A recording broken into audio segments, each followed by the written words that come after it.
than I got. We are wilding on here. Okay. All right, girl. Well, let's get started. So listen, everybody. Hey, everybody. Welcome to the Stylishmomagers Network. I am your great host, Haneef Jordan, and I got Fran. This book, Fran. Fran. Tell me your last name, because I don't want to mess it up, because you know I would chop up your last name. Girl, No, I won't. okay. People For do it all mine. the time.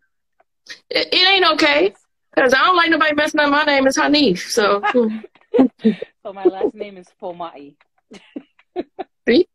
see, I already chopped it up. But look, I got my book. I got my book. I'm so happy. And let me tell you, when you say, "Can you hear me?" that was a good title, because it's like, you're not just you saying, can you, can your child or the situation that you're in, can you hear me? But it's also you saying, can you hear yourself, because of this journey that you went on. And I want to talk about a couple of things. I want to hit the boyfriend, and then I want to talk about, but before we even do that, let's talk about how, when you had to really look deep inside yourself when your daughter screamed at you, because that also takes restraint from a parent to be like, I know you're not. It's like, girl, I will lay you. You know what I'm saying? Look, I had to come to right. No, seriously. Honestly, I failed that test multiple times before I actually conquered it. Same.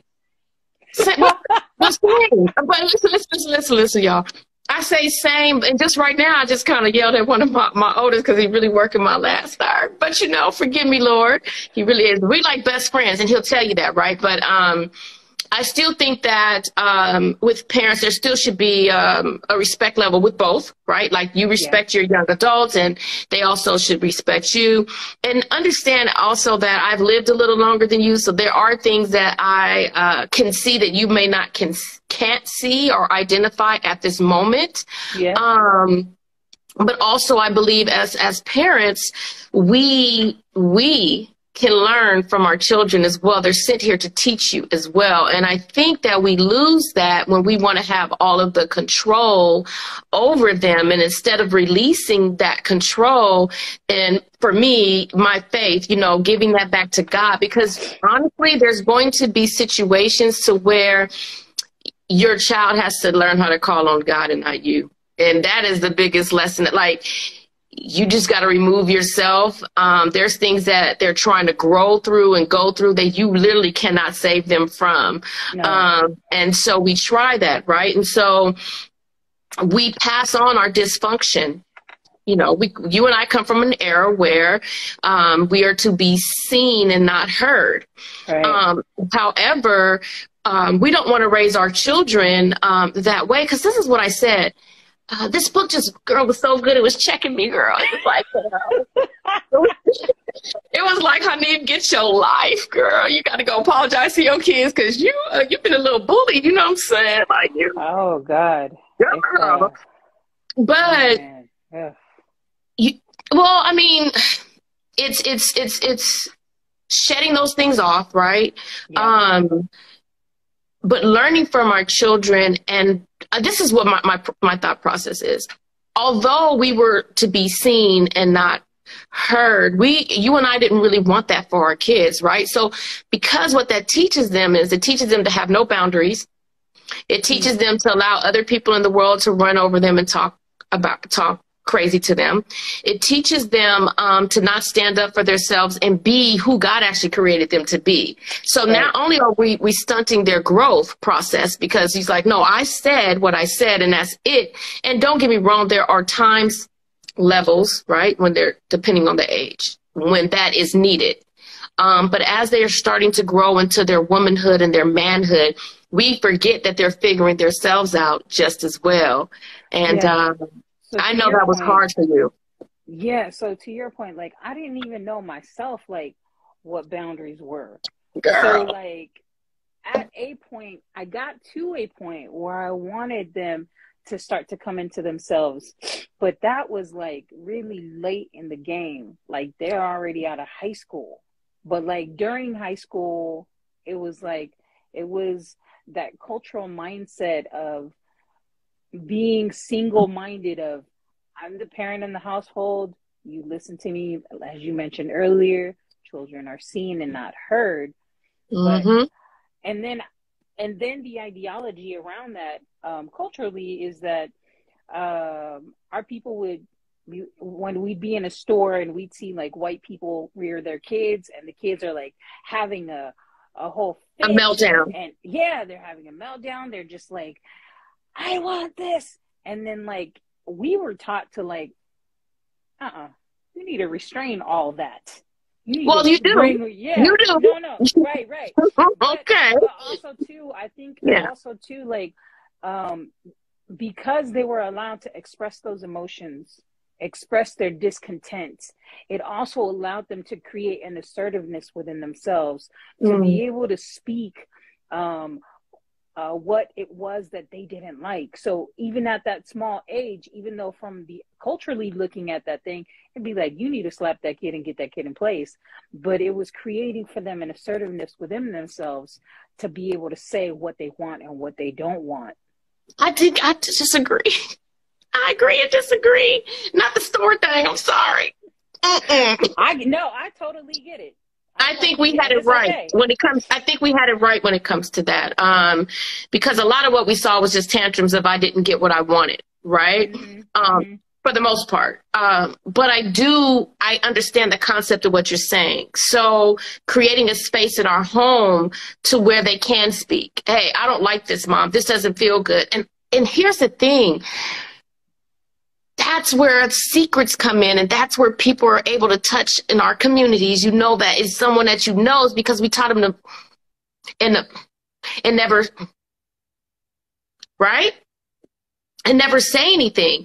And so I will give myself this credit. In my home, you are able to express what it is you're feeling, what it is that you don't like about. We used to have these meetings, and it was so funny. You know, it grew later, but when they were young, what is it that you think that Dad and I could do better? Most of the time, most of it was don't put us on punishment and this stuff, you know, like things of that nature, right? Well, but as they got older, girl, what you went through, they was checking, girl. Well, I don't know if I told you, but recently, I don't know. Well, did I tell you I was already starting on a second book? No. Okay. But let's get into it. Yeah, I'm starting on a second book, but I wanted to talk about that safe space that you had mentioned. So my son currently is in jail. Okay. And he's 23. And inside that chapter, I talk about if I would have created a safe space for my son to release his frustrations, to speak and connect with me in a way where he could just have a conversation.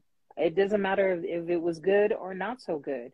Right. I was so full of my own trauma, my own unhealed childhood, that I couldn't hear him and I couldn't hear my daughters. And so he had to go out and seek with his friends, get into some trouble. And then now he is where he is at. And people will say, okay, hey, don't beat yourself up for that. But if I go back and I look at the fingerprints of where my son, how he ended up there, I have to take accountability for what I had contributed to that situation, because he was given to me. Like this young king was looking for an answer. He was calling out and crying out in many, many different ways, but I couldn't hear him. Well, I respect that. It takes a woman on a journey, a mother on a journey, to actually take that accountability.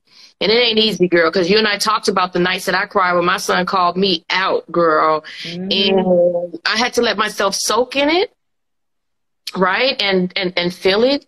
And here's the biggest lesson that I learned, and I'm sure you're learning this as well, is I honor their experience with me. I don't get to tell them what their experience was with me.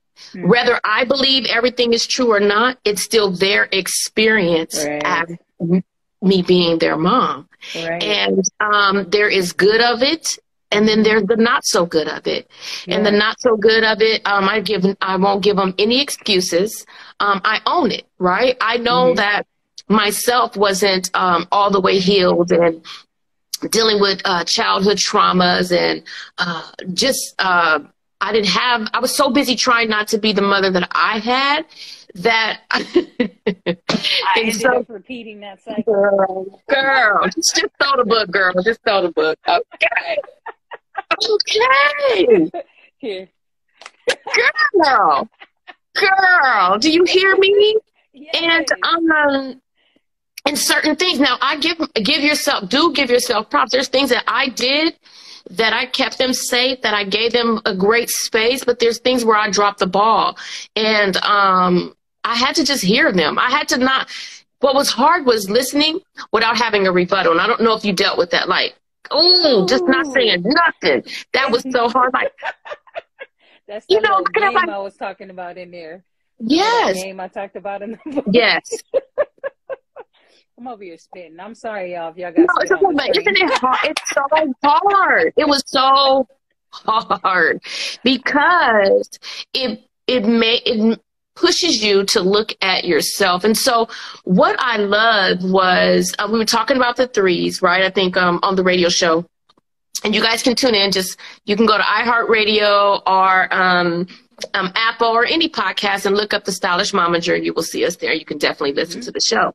But what was profound to me was you had constant reassurance that you were the toxic person, that you were the common denominator. Yeah. And what made you say, okay, I'm gonna go ahead and seek therapy and work this thing out? What made you just say? Because I want to be honest, a lot of people in our culture just won't do it. And it'll just be, well, this is the way it is. And that's how it's going to be. And you can deal with it or not. And really, we're just passing on trauma. We're passing on abuse. We're passing on mental illness.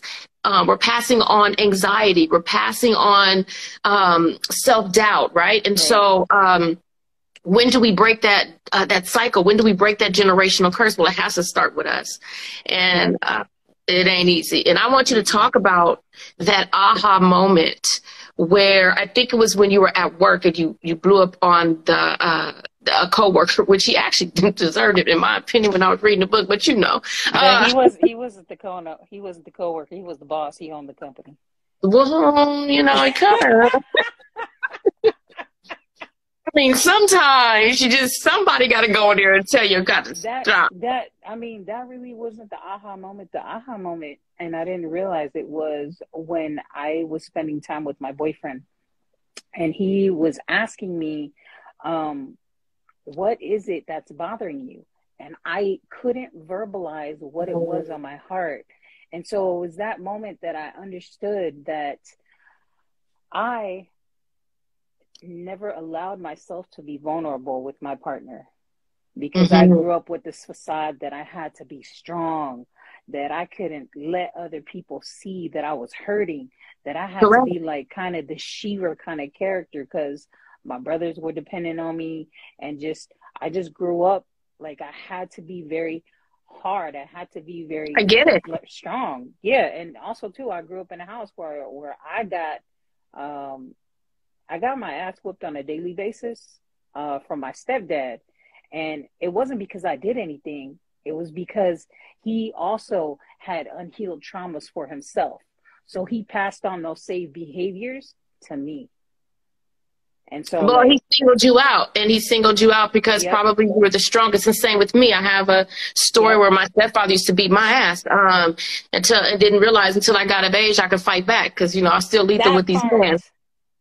I still got it with these hands. Understand? Okay, I get it. But so we get each other, and so facts, girl. Okay, I was like, okay, I'm old enough now.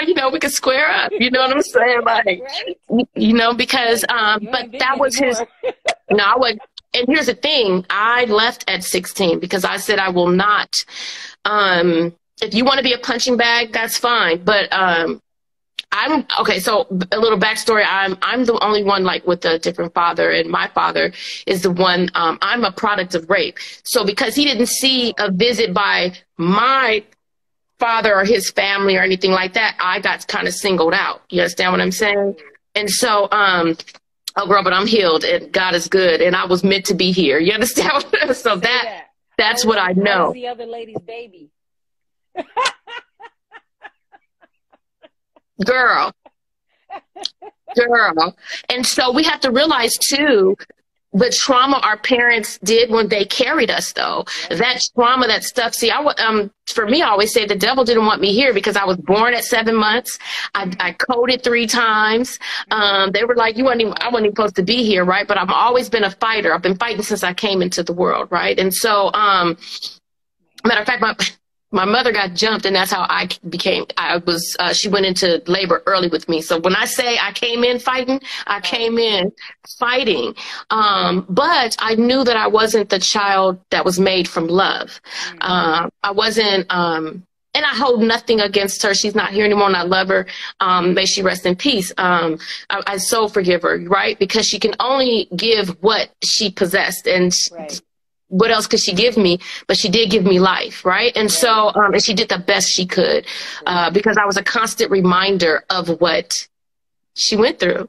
I mean, this person took her virginity. That I actually took her whole life away. She was ready to go to the service, finished up her nursing degree, and boom, found out she was pregnant with me through a rape. So, you know, I get you. Trust me, I get you more than you think I do, sis.